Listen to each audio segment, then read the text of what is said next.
The next inductee for the Hall of Fame is the Right Honourable Anthony Wedgwood Benn, who was born on the 3rd of April 1925. He was an MP for 47 years between the 1950 and 2001 general elections, and a cabinet minister in the Labour governments of Harold Wilson and James Callaghan in the 1960s and 70s.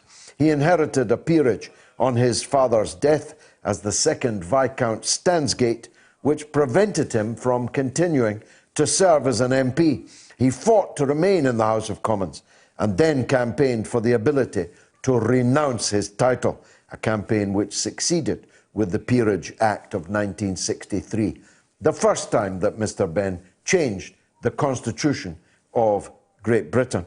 In the Labour government of 74 to 79, he was Secretary of State for Industry, then sacked sideways by Harold Wilson and became the Secretary of State for Energy, just as North Sea oil was coming on stream. He wanted the public ownership of that oil and a sovereign wealth fund to be the beneficiary of it. What a pity he was unable to persuade his leader of it. He kept that post, though, when James Callaghan succeeded Wilson as Prime Minister. When the Labour Party was in opposition throughout the 1980s, he emerged as a prominent figure on the left of the party, and the term Bennite came into use as someone associated with left-wing politics. I myself define myself as a Bennite. He unsuccessfully challenged Neil Kinnock for the Labour leadership in 1988. He had two brothers, Michael, who was killed in the Second World War, and David, a specialist in Russia and Eastern Europe. After the Thames flood in January 1928, their stately house was uninhabitable, so the Benn family moved to Scotland for over 12 months, and Mr. Benn had the deepest of connections to Scotland all of his life. He met Prime Minister Ramsay MacDonald when he was 5 years old, whom he described as a kindly old gentleman who leaned over me and offered me a chocolate biscuit. He said, "I've looked at Labour leaders in a funny way ever since." He also met the former Liberal Prime Minister, David Lloyd George, when he was 12, and later recalled that while still a boy, he once shook hands with Mahatma Gandhi in 1931, when his father was Secretary of State for India. Benn met Caroline, his wife, over tea at Worcester College, Oxford, in 1949. Just 9 days after meeting her, he proposed to her on a park bench in the city.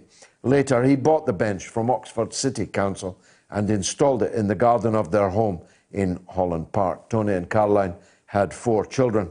During the Second World War, Mr. Benn joined and trained with the Home Guard from the age of 16, later recalling in a speech made in 2009, "I could use a bayonet, a rifle, a revolver, and if I'd seen a German officer having a meal, I'd have tossed a grenade through the window. Would I have been a freedom fighter or a terrorist?"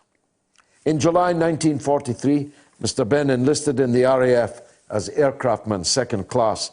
His father and elder brother Michael, who was later killed in an accident, were already serving in the RAF. He was granted an emergency commission as a pilot officer on probation on the 10th of March 1945. Shortly after his retirement, he became the president of the Stop the War Coalition.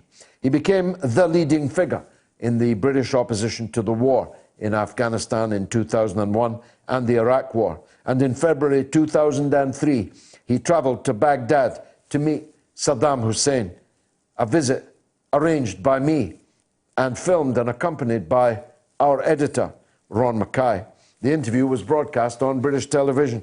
He spoke against the war at the February 2003 protest in London, organised by Stop the War, with police saying it was the biggest ever demonstration in the UK, organisers estimating between 1 million and 2 million people having taken part. In 1990, Mr. Benn was diagnosed with chronic lymphatic leukemia and given 3 or 4 years to live. At this time, he kept the news of his leukemia from everyone except his immediate family. Mr. Benn said, "When you're in Parliament, you can't describe your medical condition. People immediately start wondering what your majority is and when there will be a by-election." Mr. Benn suffered a stroke in 2012 and died at home on the 14th of March 2014, surrounded by his family, less than a month shy of his 89th birthday. He was a prolific diarist. 9 volumes of his diaries have been published, the final volume published in 2013. He made public several episodes of audio diaries he made during his time in Parliament and after retirement, entitled The Benn Tapes, broadcast originally on BBC Radio 4. Tony Benn was the greatest socialist leader that there ever was in Britain. His diction, his accent, his erudition, his intelligence, combined with his sincerity and the crystal clarity of the vision that he had for a different kind of Britain, not only chimed with me, but inspired me.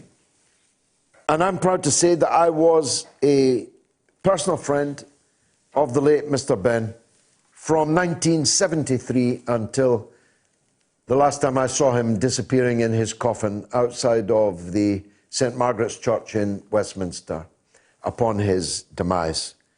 And I've got to say that he was the greatest Prime Minister that Britain ever had. If Britain had Tony Benn as our Prime Minister, our country and indeed the wider world would have been very different indeed.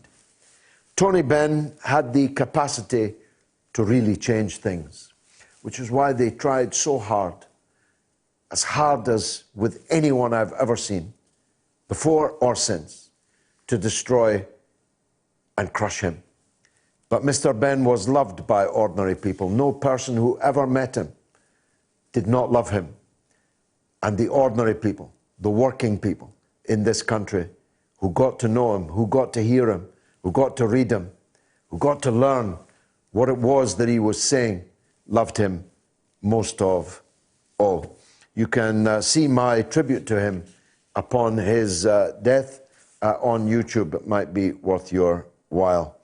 Now, along with the Hall of Fame, of course, goes the Wall of Shame. And the latest nominee for our Wall of Shame has a special place in the annals of infamy and hopefully, if there's justice, in hell. No contemporary politician has wrought more havoc and distress in the world, aided by a collection of dupes, useful idiots, and venal ideologues. The world is still ravaged by his term in office, and the monumental death toll of innocents killed by his actions runs into millions. This was the most dangerous idiot in political history. His name was George W. Bush. He served as the 43rd President of the United States from 2001 to 2009, and he delivered us wars in Afghanistan and Iraq, which continue to rage today. He could not have done so, of course, except for the aid and assistance given by another inductee onto the Wall of Shame, our own Tony Blair. Bush apparently persuaded Blair to join him in the Iraq War over prayers in the White House, although it isn't clear what God they were praying to. Bush was the village idiot's idiot until he was usurped by the latest inhabitant of 1600 Pennsylvania Avenue in Washington. It's on the record that I warned strongly beforehand about the consequences of the folly of the Iraq invasion. Tragically, I proved all too prescient. Bush was, of course, a Republican. Prior to being elected president, he had previously served as the 46th governor of Texas from 1995 to the year 2000. He's the eldest son of Barbara and George H.W. Bush, himself, of course, a president. After somehow graduating from Yale University, never mind graduating, somehow getting in, and Harvard Business School in 1975, he worked in the oil industry, where he married Laura Welch and unsuccessfully ran for the US House of Representatives shortly afterward. He later co-owned the Texas Rangers baseball team before defeating Ann Richards in the 1994 Texas gubernatorial election. I remember Ann Richards as she campaigned against George Bush, when she said a woman was at least as fit as a man to be the governor. After all, she said, look at Ginger Rogers. Ginger Rogers did everything that Fred Astaire did, except backwards, in high heels. How great it would have been if Richards had defeated him. How great it would have been if even Gore had defeated him as president. How great it would have been if the courts stuffed by justices appointed by his own father, if attorneys general serving his own brother, if the Fox News media had not rushed to anoint as president the man who actually lost the election. George Bush was the unelected president of the United States.